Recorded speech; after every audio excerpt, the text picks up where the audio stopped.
प्यारे बच्चों, स्वागत है आप सभी का। हम लोग पढ़ रहे हैं बीएससी की न्यूक्लियर फिजिक्स और हमारा टॉपिक चला हुआ है interaction of gamma radiations with matter. और हम जानते हैं कि जो गामा रे होती हैं वो तीन तरीके से मटेरियल के साथ इंटरेक्ट करती हैं, यानी कि देयर आर थ्री मैकेनिज्म।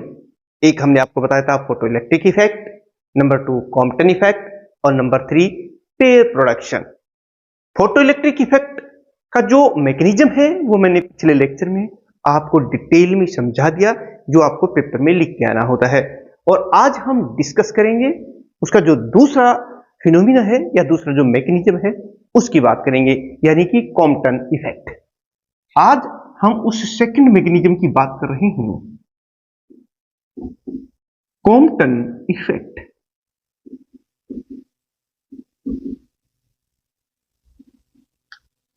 इससे पहले हम कॉम्पटन इफेक्ट की तरफ जाएं। आपको पता ही है कि gamma rays are the neutral radiations, they have no charge, no mass, they are generally packets of energy जिन्हें हम फोटोन कहते हैं।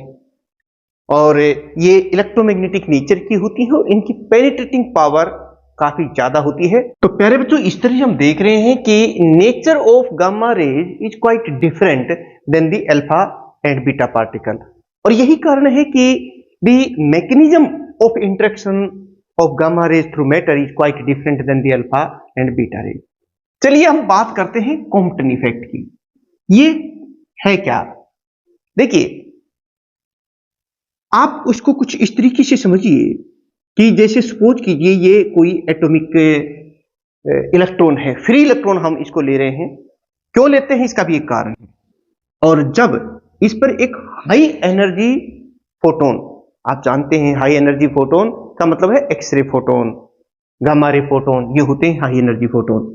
ये फोटोन जब इस फ्री इलेक्ट्रॉन पर इंसिडेंट होते हैं, मैं आपको एक बार समझा देता हूं, फिर हम आपको बताएंगे कि अगर passage of gamma rays through matter या interaction of gamma rays through matter आपसे पूछे तो इन तीनों को ही लिख के आना है, photo electric effect, Compton effect और पेयर प्रोडक्शन। अगर कम नंबर में पूछता है, कोई एक नोट लिखवाता है कि right A note on the Compton effect, तो फिर आपको इसके बारे में बताना है।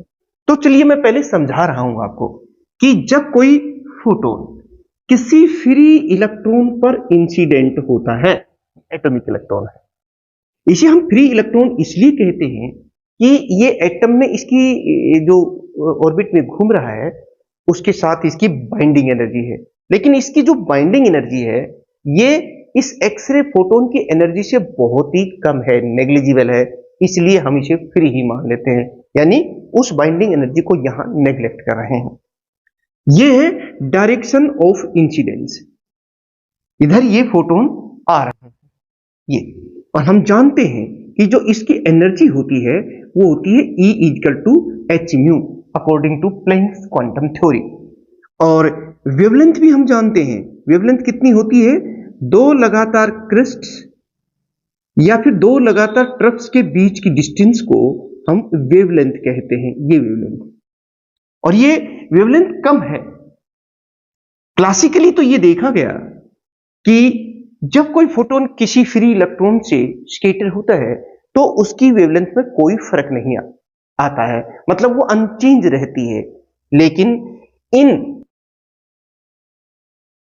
1923 A.H.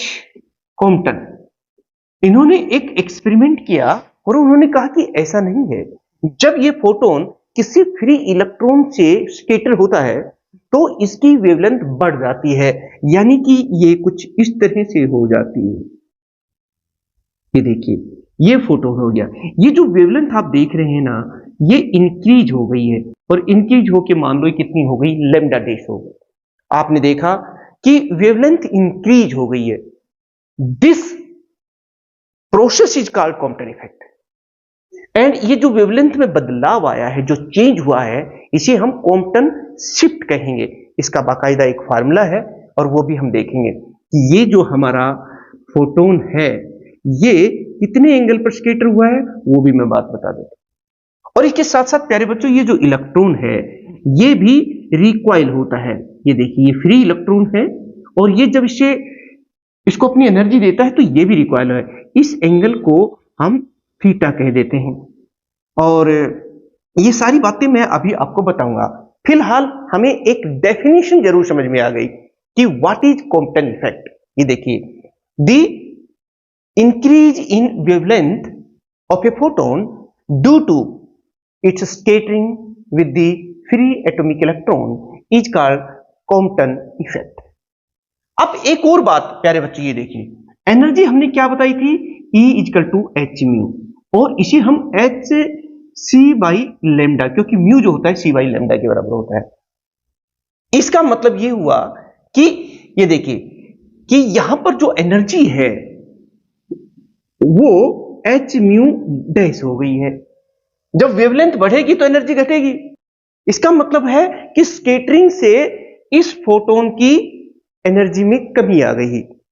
This loss in energy of the X ray photon due to its scattering on the free electron is called Compton effect. ये भी वही बात है, इसको हम यहां समझने वाले हैं। लेकिन फिलहाल हम डेफिनेशन लिख लेते हैं इसकी कि वो क्या है। The loss in energy of X ray photon. X ray photon इसलिए कह रहा हूं, ये हाई एनर्जी का फोटोन है, due to its scattering on atomic electron is called Compton effect.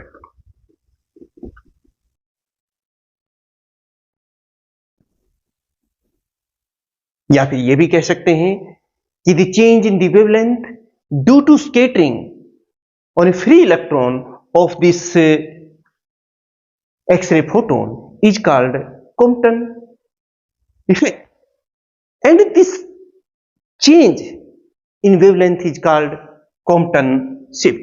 ये भी मैं लिखूंगा, change in wavelength is called Compton shift. यहां तक नहीं प्यारे बच्चों, ये फ्री इलेक्ट्रॉन है। आप कहेंगे सर ये फ्री इलेक्ट्रॉन कैसे, मैं पहले ही बता दिया कि इसकी जो बाइंडिंग एनर्जी होती है ना एटम के अंदर, वो काफी कम है in comparison to the energy of the X ray photon, that is why it is taken as a free electron. The atomic electron is treated as free because its binding energy is negligible in comparison to the energy of X-ray photo. हर चीज प्यारे बच्चों समझ करके लिखते हुए चले। जब पेपर में इस तरह से लिखोगे तो आपको बहुत अच्छी मार्क्स मिलेंगे और आपको प्रेशर भी नहीं आ रही। अभी ये है क्या, कुछ भी तो नहीं है। आप सीधी सी बात कहें कि भाई जब कोई फोटोन जो हाई एनर्जी का फोटोन है किसी एटॉमिक इलेक्ट्रॉन पर इंसिडेंट होता है तो अपनी कुछ एनर्जी उसे ट्रांसफर कर देता है, जिससे वो इलेक्ट्रॉन जो है ना वो रिकॉइल कर जाता है। ये देखिए ये है रिकॉइल ऑफ इलेक्ट्रॉन, मतलब इलेक्ट्रॉन भी अपनी दिशा से भटक जाता है इस एनर्जी को लेकर के, और ये इसकी खुद की जो एनर्जी है वो कम हो जाती है या खुद की जो वेवलेंथ है वो बढ़ जाती है, और उस इंक्रीज इन वेवलेंथ को हम कॉम्पटन शिफ्ट कहते हैं, और इस फिनोमिना को ही तो कॉम्पटन इफेक्ट कहते हैं। बस यही तो बात बताई, और मैंने लिख भी दिया यहाँ पर। कुछ चीजें जो आप देख रहे हैं वो लिख दें। देखिए ये फोटोन आ रहा है, इसे हम क्या कहेंगे, इंसिडेंट फोटोन। इंसिडेंट फोटोन कह दिया हमने। ये देखिए ये चलिए ये इंसिडेंट फोटोन हो गया। और ये E equal to h mu क्या है, ये इसकी एनर्जी है, एनर्जी ऑफ इंसिडेंट फोटोन। ये क्या है आप देख रहे हैं, एच म्यू डैश बाई सी। इसकी अगर हम मोमेंटम की बात करें तो एच म्यू बाई सी होता ना, आप जानते हैं जो मोमेंटम होता है वो E/c होता है। रिलेशन हमने बताया ही था आपको, तो वही चीज मैंने यहां पर भी लिखी है। ये इसका मोमेंटम है इंसिडेंट फोटोन का, और ये इसकी एनर्जी है, और ये आ रहा है और इस इलेक्ट्रॉन पर इंसिडेंट हो गया। जैसे इंसिडेंट हुआ तो ये यहां से स्कैटर हो गया। ये है angle of scattering of this photon, and theta is the angle of scattering of the electron. और पहले हम इसके बारे में कुछ लिख लेते हैं, फिर अपनी जो law of conservation of energy, law of conservation of momentum वो लगा देंगे, और फिर वो जो इक्वेशंस हमें मिलेंगी उन्हें सोल्व कर लेंगे, और उसके सोल्व करने से ही हमें जो है कॉम्पटन शिफ्ट के बारे में पता चल जाएगा कि भाई कितनी वेवलेंथ जो है चेंज होती है, वो चीज हम यहां निकाल लेंगे। लिख दीजिए हियर। यहां पर आप देखेंगे कि ये देखिए E equal to h mu, ये क्या है? It is the energy of, मेरे साथ साथ लिखना, energy of incident photon. Incident photon ये लिख दिया हमने। चलिए, और क्या देख रहे हैं कि मोमेंटम कितना है इसका? H mu by C. ये क्या है? Momentum, momentum of incident x ray photon. हम ज्यादा एनर्जी का फोटोन ले रहे हैं यहां पे, और आप देख रहे हैं यहां पर E equal to h mu dash. ये क्या है? Energy of the scattered photon. कोई नई चीज नहीं है, जो आप चीज यहां देख रहे हैं मैं उन्हीं को यहां लिख रहा हूं। एनर्जी ऑफ स्कैटर्ड फोटोन, ये भी हो गया है। और एक चीज और देखिए, ये जो मोमेंटम है h mu dash by c is the momentum of scattered photon. ये सारी चीजें लिख दी। ये फाई और थीटा क्या है ये भी साथ साथ लिख ही दे। Phi and theta are the angles of scattering of photon and electron respectively. मेरी बात समझ गए कि फाई एंगल पर हमारा फोटोन स्कैटर हो रहा है, और थीटा एंगल पर ये जो इलेक्ट्रॉन रिकॉइल हो रहा है ये है। ये चीज आपने यहां लिखी, यहां पर कुछ बातें नहीं है, ये मैंने यहां पर लिख दी है। एक काम हम यहां जरूर करेंगे कि देखिए, अगर हम मोमेंटम की बात करेंगे तो इधर इसका मोमेंटम कितना है? एच म्यू डैश बाई सी, यही है ना। तो इसको हम टू परपेंडिकुलर कंपोनेंट्स में अगर रिजोल्व कर लें तो इधर कितना होगा? इस डायरेक्शन में जो फाई के साथ होगा वो तो हो जाएगा H mu dash by C cos phi by, ये जो ये आर है, इसको टू परपेंडिकुलर कंपोनेंट्स में रिजोल्व करें तो इधर कोस थीटा के साथ आ जाएगा कंपोनेंट, और इधर साइन के साथ आ जाएगा। यानी कि इधर जो कंपोनेंट आप देख रहे हैं, ये जो कंपोनेंट आप देख रहे हैं, ये हो जाएगा H mu dash sine phi. समझिए। और इसकी भी हम मोमेंटम की बात करें तो ये मोमेंटम कितना है? ये मान लो हमारा इलेक्ट्रॉन है इधर, ये v वेलोसिटी से आ रहा है, तो इसका मोमेंटम कितना हो जाएगा? mv। तो इसको अगर हम इधर देखें तो mv कोस थीटा, और जो इधर जो कंपोनेंट आएगा, ये वाला जो कंपोनेंट आएगा, ये आ जाएगा mv साइन थीटा। खैर, इसके अभी हमें जरूरत पड़ेगी जब हम लिखेंगे। आप एक स्क्रीनशॉट लीजिए, फिर मैं इसके जो कॉम्पटन शिफ्ट का फार्मूला है उसमें कौन सी इक्वेशंस आएंगी वो लिखेंगे using law of conservation of energy and law of conservation of linear momentum.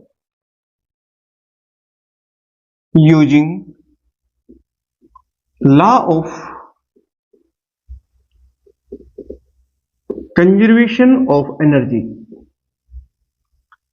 प्यारे बच्चों, चलिए हम ये लगाते हैं कि भाई यहां पर इस फोटोन की और हमारे ये जो फ्री इलेक्ट्रॉन है इसकी एनर्जी कितनी है। देखिए, मतलब स्कैटरिंग से पहले की अवस्था है, जितनी एनर्जी स्कैटरिंग से पहले है उतनी ही स्कैटरिंग के बाद होगी। यही तो है law of conservation of energy.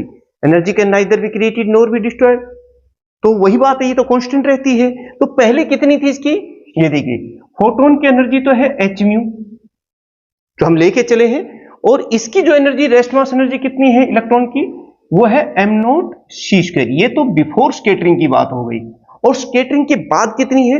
Scattering के बाद फोटोन की एनर्जी चेंज हो गई, घट गई है, ये एच म्यू डैश है, एच तो प्लैंक्स कांस्टेंट है, और जो हमारा इलेक्ट्रॉन है वो भी तो अपने पाथ से थोड़ा चेंज हो गया है, वो है एम सी स्केयर।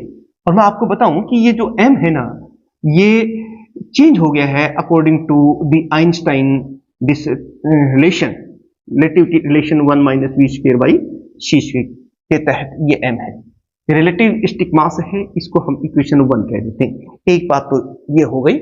यहां पर हमने law of conservation of energy लगा दिया, भाई जितनी स्कैटरिंग से पहले एनर्जी थी उतनी ही स्कैटरिंग के बाद रहेगी, यहां पर हमें कोई प्रॉब्लम नहीं आई। अब हम law of conservation of momentum है वो और लगा देते हैं, और हम जानते हैं मोमेंटम एक वेक्टर क्वांटिटी है, तो हम अलग अलग डायरेक्शन में, टू परपेंडिकुलर डायरेक्शंस में लेंगे। एक्स एक्सिस डायरेक्शन में भी मोमेंटम कंजर्व रहेगा, इसी तरीके से वाई डायरेक्शन में भी कंजर्व रहेगा। ये एक्स एक्सिस डायरेक्शन है आप देख रहे हैं, और ये जो इधर हम ले रहे हैं ये वाई डायरेक्शन है। तो देखिए पहले मैं एक्स एक्सिस डायरेक्शन की बात कर रहा हूं law of conservation of momentum को लगाने के लिए। देखिए according to law of conservation of momentum, लगा दीजिए मोमेंटम। सबसे पहले हम बात कर रहे हैं इन एक्स एक्सिस डायरेक्शन।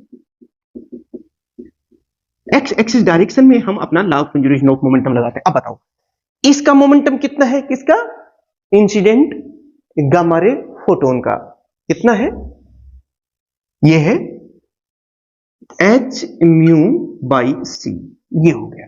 ठीक है सर, आप कहेंगे ये तो एच म्यू सी हो गया है, और ये इलेक्ट्रॉन को हम फ्री ले रहे हैं, रेस्ट में ले रहे हैं, एक तरह से होता नहीं है, बट हम इसके यहां पर कुछ नहीं लिख रहे हैं। ये देखिए ये हो गया। अब मुझे बताइए कि इसका कितना हो जाएगा, एक्स एक्सिस डायरेक्शन में हमारा जो फोटोन है उसका कितना हो जाएगा, H mu dash by C cos phi, ये हो गया। और हमारा ये जो इलेक्ट्रॉन है इसका भी तो कुछ होगा, और वो होगा एम वी कोस थीटा। ये इक्वेशन नंबर 2 आ गई। ये तो हमने एक्स एक्सिस डायरेक्शन में law of conservation of linear momentum लगा दिया है कि भाई स्कैटरिंग से पहले और स्कैटरिंग के बाद ये मोमेंटम कंजर्व रहना है, कांस्टेंट रहना है। तो ये एक्स एक्सिस डायरेक्शन है। ऐसे आप वाई डायरेक्शन में लगा दीजिए। वाई डायरेक्शन में तो इसका कोई मोशन है ही नहीं फोटोन का, इसलिए इसका मोमेंटम 0 है। इसलिए मैं यहां दूसरी बात कर रहा हूं, इन एक्स एक्सिस के बाद इन वाई एक्सिस डायरेक्शन। ये देखिए प्यारे बच्चों, वाई एक्सिस डायरेक्शन की बात करते हैं तो मोमेंटम तो 0 है, वाई एक्सिस डायरेक्शन में है ही नहीं ना इस फोटोन का। तो अब इसका बताइए, जो हमारा फोटोन है स्कैटरिंग के बाद कितना हो जाएगा, H mu dash sine phi. ये देखिए H mu dash by C, ये जो मोमेंटम आप देख रहे हैं H mu dash by C, ये देखो इसी को तो हमने इधर कंपोनेंट लिया है, तो ये होगा एच म्यू डैश साइन, और ये है अपोजिट डायरेक्शन में है, तो क्यों ना हम इसको माइनस में ले लेते हैं, और ये कितना हो जाएगा, एम वी साइन थीटा। ये आ गई, ये इक्वेशन नंबर हमारी 3 आ गई। प्यारे बच्चों ये चीज आप लिख सकते हैं, यहाँ पर हमारे पास 3 इक्वेशंस आ गई हैं। मैं आपको एक और बात बता रहा हूं कि ये तो थीटा और फाई है, तो ये नॉन क्वांटिटी होंगी यहाँ पे, क्योंकि जब कोई स्कैटरिंग होगी एक्सपेरिमेंटली तो हमें थीटा का भी पता होगा और हमें फाई का भी पता होगा। इसका मतलब ये तो नॉन हो गए। अब हमारे पास जो वेरिएबल है, जितने वेरिएबल्स आप देख रहे हैं, म्यू म्यू डैश है, यानी कि लेमडा लेमडा डैश, ये हम लिख सकते हैं, और ये 3 ही इक्वेशंस हैं और हमारे पास इतने ही वेरिएबल्स हैं, तो हम इन इक्वेशंस को सोल्व करके और चेंज इन वेवलेंथ निकाल सकते हैं। हम जानते हैं ना कि ये जो म्यू डैश है c equal to mu lambda होता है, तो म्यू किसके बराबर होगा, c बाई लेमडा। इन इक्वेशंस को जैसे क्वाड्रेटिक इक्वेशंस होती हैं उनको सोल्व करते हैं, इन इक्वेशंस को हम सोल्व कर देंगे और यहाँ फिर लिख देंगे। इसकी डेरिवेशंस मैंने पहले करवा रखी है, यहाँ पर हमें बहुत ज्यादा डिटेल में लिखना नहीं है, क्योंकि हमें तो interaction of gamma ray with matter जिसमें तीनों फिनोमिना को स्टडी करना पड़ेगा, फोटो इलेक्ट्रिक इफेक्ट को भी, कॉम्पटन इफेक्ट को भी और पेयर प्रोडक्शन को भी, तब जाकर हमारा एक पूरा क्वेश्चन तैयार होगा। इसलिए यहां पर आप नहीं लिखें, ना ही इसको डिराइव करें। अगर आपको इसकी डेरिवेशन देखनी है तो हमारे जो दूसरे लेक्चर हैं, दूसरे वीडियोज है, उसमें देख सकते हैं। तो आप क्या लिखेंगे, यहां सिंपली ये लिख दीजिए कि on solving these three equation we get, और अपना जो रिजल्ट है वो लिख देंगे, यानी कि on solving about three equations we get. इनको सोल्व करने के उपरांत हमें जो मिलेगा, जिसको हम डेल्टा लेम्डा कह देते हैं, और ये होगा लेम्डा डैश माइनस लेम्डा, यानी कि पहले इसकी वेवलेंथ जो हमारा फोटोन था लेम्डा थी, और बाद में लेम्डा डैश होगी, तो चेंज कितनी आ गई या बढ़ कितनी गई, लेम्डा डैश माइनस लेम्डा। और ये एच अपॉन एम नोट सी इंटू 1 माइनस कोस फाई। ये देखिए प्यारे बच्चों, यही तो है महत्वपूर्ण फार्मूला हमारा, इसको इक्वेशन नंबर 4 कह देते हैं। प्यारे बच्चों, ये जो इक्वेशन है ना, इसे कॉम्पटन शिफ्ट इक्वेशन कहते हैं। Is called Compton shift equation. और ये क्या दे रही है, ये देखिए, it gives the change in wavelength of the photon due to scattering on free electron. लिख भी दे, it gives change in wavelength of photon due to its scattering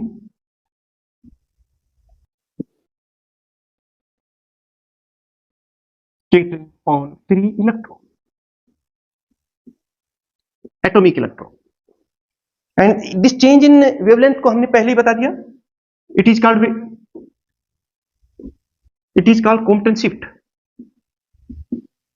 इसे हम कॉम्पटन शिफ्ट कहते हैं। प्यारे बच्चों, पहले है ना क्लासिकली जब ये बात कही गई तो लोग यही मानते थे, साइंटिस्ट भी यही मानते थे कि भी जब कोई फोटोन किसी एटम पर या किसी फ्री इलेक्ट्रॉन पर इंसिडेंट होता है तो उसकी एनर्जी में या उसकी वेवलेंथ में कोई बदलाव नहीं आता। बट 1923 में, जैसे कि मैंने आपको बताया, एएच कॉम्पटन ने एक एक्सपेरिमेंट किया और उस एक्सपेरिमेंट के माध्यम से बताया कि जब फोटोन किसी फ्री इलेक्ट्रॉन पर या एटॉमिक इलेक्ट्रॉन पर इंसिडेंट होता है तो वो स्कैटर होता है और उसकी वेवलेंथ में बढ़ोतरी हो जाती है और उसकी एनर्जी में कमी आ जाती है। और इसके लिए उन्हें 1927 में नोबेल प्राइज भी मिला था। खैर, वो बातें हैं। अब हमने यहां पर और क्या पॉइंट्स नोट कर रहे हो, इस रिलेशन को जरा ध्यान से देख करके आप बता सकते हैं। हम देख रहे हैं कि जो चेंज इन वेवलेंथ है, it depends on the angle of scattering. Angle of scattering पे डिपेंड कर रहा है। जितना ज्यादा एंगल ऑफ स्कैटर होता है तो उतना ही इसमें बदलाव भी ज्यादा होता है। नंबर 1, ये देखिए, ये कुछ पॉइंट्स हैं, ये आप जरूर लिख लें। वी नोट दैट, पहला ही पॉइंट हमें जो मिला वो ये मिला कि Compton shift depends on the angle of scattering of photon. Compton shift depends on angle of scattering of photon on atomic electron. अब खुद ही देखिए, अगर मैं कहूं कि भाई फाई की वैल्यू 0 है, 0 का मतलब समझते हैं, ये फोटो इधर ही जा रहा है, मतलब वो स्कैटर हुआ ही नहीं, तो कोस 0 कितना होता है? कोस 0 तो 1 होता है, और 1 माइनस 1 कितना हो जाएगा? 0। और डेल्टा लेमडा यहां कितना आ गया? Delta lambda that will be 0। It का मतलब हुआ lambda dash equal to lambda, मतलब है कि वेवलेंथ में कोई बदलाव नहीं आया। लेकिन अगर ये 90 डिग्री पर हो रहा है, ये देखिए यहां जा रहा है, तो फिर कोस 90 कितना होता है? 0। जब इसको 0 कर देंगे तो ये कितना हो जाएगा? Delta lambda H upon M naught C. ये मैक्सिमम आप देख रहे हैं यहां पर बदलाव आ गया, चेंज आ गया है वो चीज। मतलब ये जो कॉम्पटन शिफ्ट है या जो इंक्रीज इन वेवलेंथ है, it depends on the angle of scattering of the photon. वही चीज मैंने स्क्रीनशॉट और लीजिए, फिर हम बताते हैं कि इसके कुछ और क्या क्या इससे हम कंक्लूड कर रहे हैं। प्यारे बच्चों, इससे जो दूसरी बात आपको पता चल रही है, देखिए कि ये जो कॉम्पटन स्कैटरिंग कोफिशिएंट है, ये इसकी एनर्जी पर भी डिपेंड करता है। अगर मान लो बहुत ज्यादा एनर्जी है तो फिर ये जो बहुत ज्यादा ये स्कैटर नहीं होगा ना। वही मैं बात यहां कह रहा हूं कि ये जो कॉम्पटन स्कैटरिंग कोफिशिएंट है, देखिए कॉम्पटन स्कैटरिंग कोफिशिएंट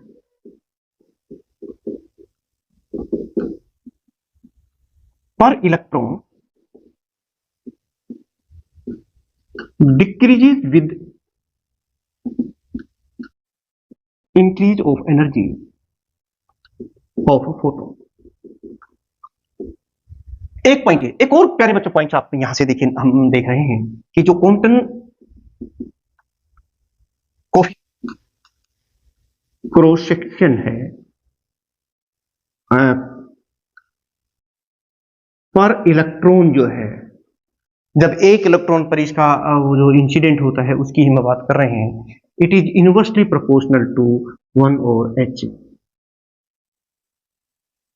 यानी कि आप इसको ये भी कह सकते हैं कि it is inversely proportional to h/a। एक ही